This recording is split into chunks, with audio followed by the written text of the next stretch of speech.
We've all been there, we've all been in a bar or a pub at a gig where you've got a guy playing guitar, strumming really kind of loudly, and you know, it's okay, first couple of songs it sounds great. Third song, fourth song, it's the same loud strumming pattern, and you're kind of thinking, mate, can you just tone it down a little bit, do something else, perhaps mix it up a little bit? Do you have to strum the same pattern or very similar pattern for every song?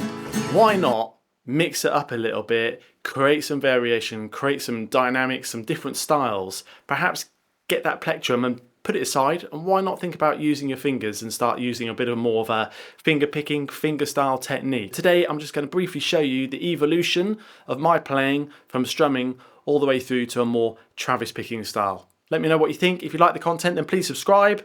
Put some comments below. If there's any ideas that you've got, put them in the comments below. Share. I'd love to hear what you've got to say. Probably a really good thing that I learned to do quite early on, and if you just want to start moving away from strumming a little bit, is actually put your plectrum down and think about what your thumb is going to do with the bass. And that's probably a really key learning point today, is with all of this stuff, probably an underlying principle is that the thumb is probably going to be playing a bass line.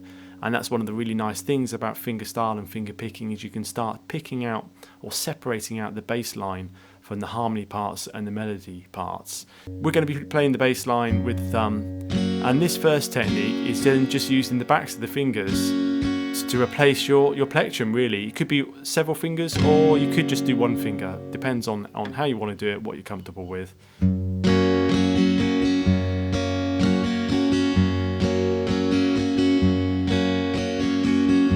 So thumb playing the bass line on the first beat of the bar, and the bass line is going to be the root note of the chord, so E in this case for an E chord. 1,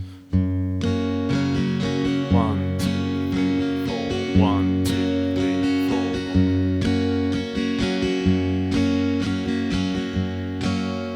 4. So pretty easy. It might take a bit of coordinating, but go slowly and just build up to it. Okay, so now in this case, what I'm going to be doing is I'm going to be using the thumb to make an alternating bass line. Okay, so starting with the root note on the first beat of the bar, and then I'm going to be moving to the D string, which is going to be playing the actually what's fretted as the E. So it's just an octave there. They're going to be on 1, 2, 3, 4. And my backs of my fingers are going to be playing on the and. 1 and 2 and 3 and 4 and 1 and 2 and 3 and 4. Okay, and one of the first songs I learned with that kind of style, and it's not, this is kind of my arrangement really, I just decided that was quite a nice style to play Johnny Cash's Folsom Prison Blues. I hear that train a-comin', rolling round the bend. I ain't seen the sunshine since I don't know when. I'm stuck in a Folsom prison and time keeps dragging on.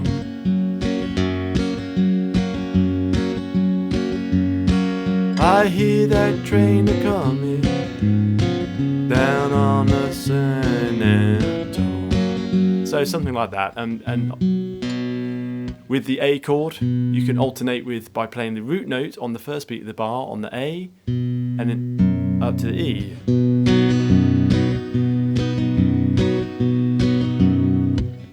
Or whatever you want to do, but just make sure that the root note is on the first beat of the bar, and then the beat that you go to on the alternate is obviously got to be something that fits and is in key and so on. Go online, there are some sort of standard patterns and arrangements for that sort of thing. As I say, today, not a lesson, just an exchange of ideas. Okay, so a parallel to that though, as well as I wanted to learn something perhaps a bit more folky and a bit more intricate. So I started learning a straightforward thumb, first finger, middle finger, ring finger on each respective string on the top 4.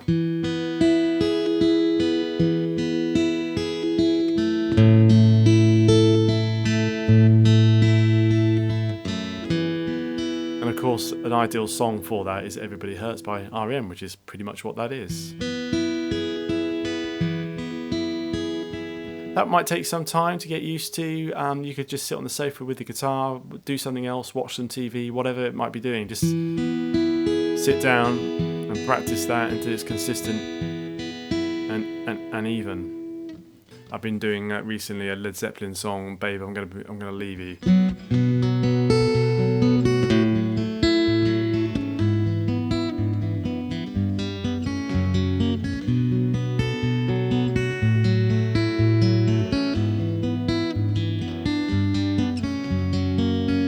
Which is pretty much that style that we just talked about. As a general rule, you can get away with some pretty simple chords. You don't have to be doing anything fancy with the left hand. You're spicing everything up with the right hand, which is what I think is a really nice thing about some of these styles. And then kind of moved on after that really into perhaps using a string grab, which is a really nice thing to be able to do. So using the first finger, ring finger, middle finger to pick sort of a collection of strings together and pull away. Okay, it's subtle. The problem with trying to learn this is, and I've sort of taught this to my daughter a little bit, and you're trying to grab the strings too much, and it makes them twang, and you go slightly out of time, and all that sort of stuff. It's quite subtle. Just quick little grab with the fingertips and pull up.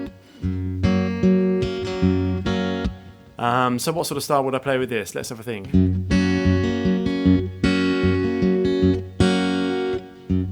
So doing the alternating thumb.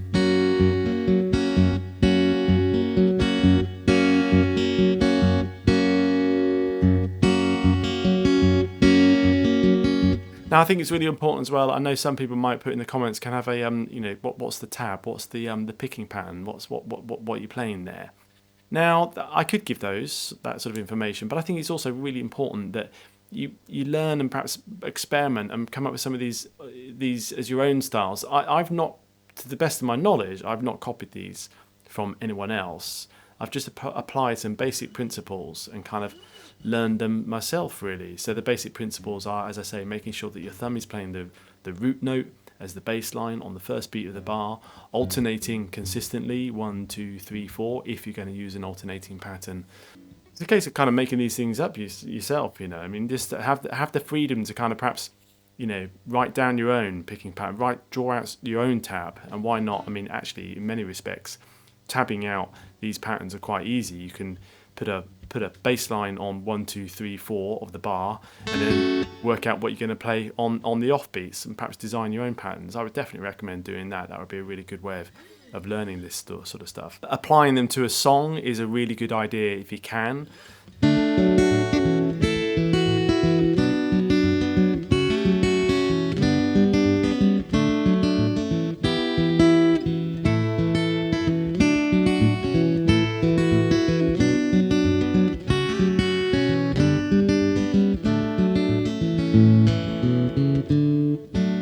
That's kind of my version of Ralph McTell's Streets of London. I'm not sure whether that's the way he plays it. It's the way I play it, and it's just a style that I've developed. And then I kind of thought to myself one day, oh, hang on, that would work quite nicely for Ralph McTell. So you're not going to do this overnight. This video is going to be probably 10 or 15 minutes long. I would give yourself 10 or 15 years to get really competent at this style. I know that sounds like a long time. You could do it in 10 or 15 months if you really applied yourself. It all depends how much you want it and how much time you've got. I'm still learning and developing my skills in that area, but it's certainly a path that I've really enjoyed. Do you remember Strumming Guy at the beginning of the video? Well, I think we were a little bit harsh with him, vaporizing him. I'm going to bring him back, and we're going to have a little jam out now. So enjoy this, and I'll see you next time. Mate, can you not try and play Wonderwall again on my channel, please? Otherwise, you'll get the laser thing. So, how about some nice John Mayer inspired fingerstyle music? How's that sound? Yeah, sounds good. Let's give it a go.